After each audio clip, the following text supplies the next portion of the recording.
pessoal, tudo bem? Vamos resolver essa questão que corresponde à questão de número 56 do capítulo 19 do volume 2 do livro Fundamentos de Física do Resnick Halliday, nona edição. Essa questão corresponde a uma questão dentro do capítulo sobre teoria cinética dos gases.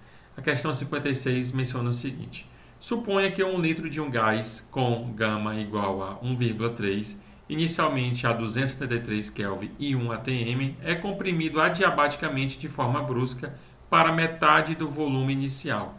Determine a pressão final e a temperatura final. E o item C diz: se em seguida o gás é resfriado para 273 Kelvin a pressão constante, qual é o volume final?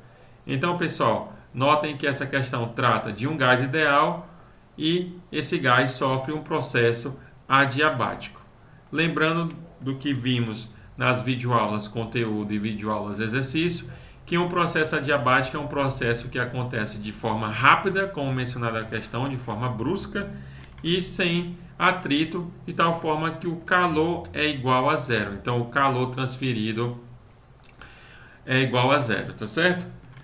E em um processo adiabático, temos que a pressão vezes o volume elevado a gama é uma constante, tá certo?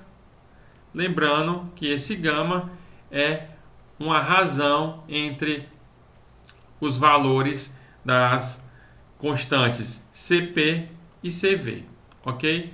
Então, utilizaremos isso e o fato de que o gás é um gás ideal, de tal forma que utilizaremos a lei dos gases ideais, que a pressão vezes o volume é igual a nRT, tá certo?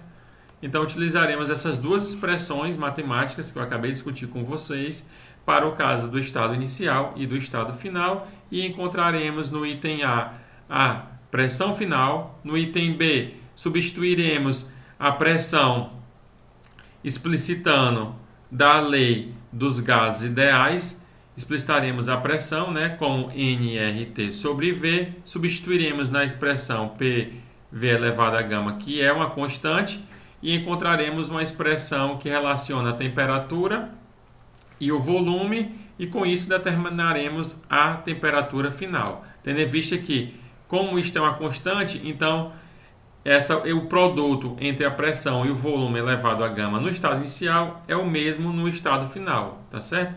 Então, utilizaremos essas informações para determinar no item A a pressão final, no item B a temperatura final e no item C nós utilizaremos a lei dos gases ideais para estar encontrando aí o volume final, tá certo?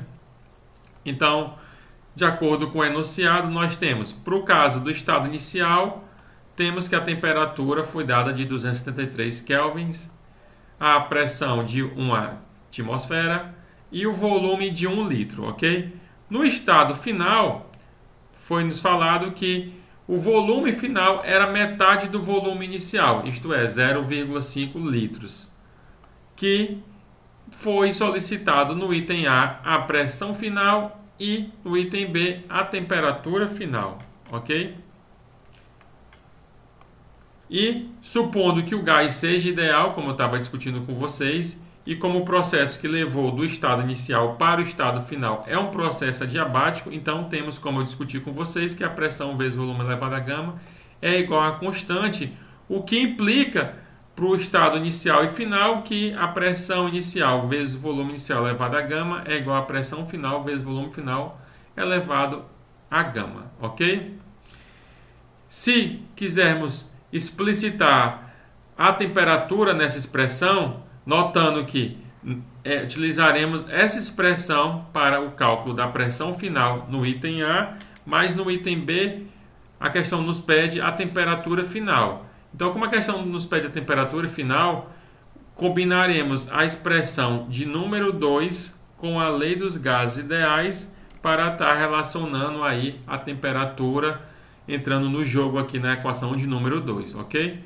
Então, da lei dos gases ideais e da equação de número 1, expresso aqui novamente, nós combinamos essa equação e explicitando aí o volume, como a pressão como nRT dividido por V, Então teremos que isso dará nRT vezes V elevado a gama dividido por V. Isso vai dar V elevado a gama menos 1, ok? Então, tomando nota, isso dará nRT vezes V elevado a gama menos 1, que isso corresponde também a uma constante, né? Notem que N é uma constante, né? O número de mols, R é a constante universal, que também é uma constante, né? Então, NR é uma constante.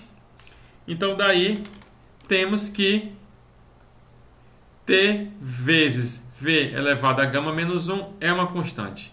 Então, de forma análoga que fizemos aqui entre a equação 1 e a equação 2, como isso é uma constante, esse produto aqui é uma constante, então é a mesma para o estado inicial e final, nós podemos expressar algo similar aqui para essa equação. Como isso é uma constante, esse produto aqui resulta num valor constante, então é o mesmo no estado inicial e final. Então, isso implica, né, para o estado inicial e final, no processo adiabático, que temperatura inicial vezes volume inicial elevado a gama menos 1 é igual a temperatura final vezes volume final elevado a gama menos 1, como expresso aqui pela equação de número 4.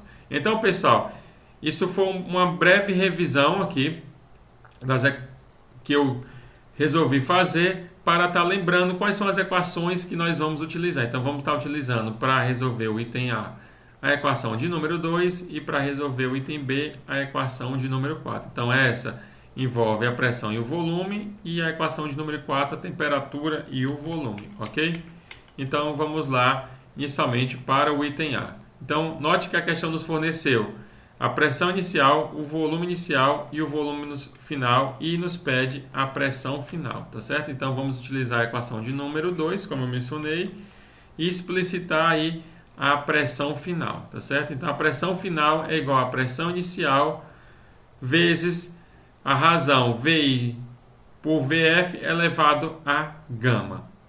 Então, sem substituir os valores, né, dados na questão, a pressão inicial de 1 atm, o volume inicial é 1 litro e o volume final é a metade do volume inicial. Então, temos que, como o volume final é a metade do volume inicial dessa equação, temos que 2 é igual a VI sobre VF, tá certo? Então, a razão VI sobre VF é igual a 2.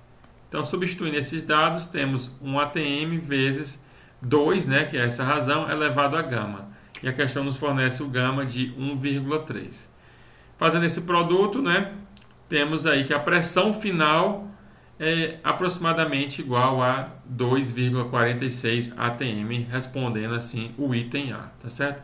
No item B, ele pede a temperatura final. E para a temperatura final, nós utilizaremos a equação de número 4, tá certo? Então, para encontrar a temperatura final, podemos utilizar a equação de número 4. Explicitando a temperatura final, isso nos resulta que a temperatura final é igual a temperatura inicial vezes a razão VI sobre VF elevado a gama menos 1, ok? E substituímos os valores do volume inicial sobre o volume final, vimos há pouco que é igual a 2. A temperatura inicial foi fornecida a temperatura de 273 Kelvin. Então, só apagando aqui. Então, substituindo esses valores, isso resultará 273 vezes 2 elevado a o gama, 1,3 menos 1, tá certo? Aqui menos 1. Então, dá 273 vezes 2 elevado a 0,3, que vai nos dar uma temperatura final de aproximadamente 336,10 Kelvin, ok? E com isso respondemos o item A e o item B. Lembrando que o item C, ele supõe que o gás agora é resfriado para 273 a pressão constante. Qual é o volume final? O que é o item nos pede, tá certo? Então, as pressões calculadas no item A e a temperatura calculada no item B será para o item C as nossas temperaturas iniciais, tá certo?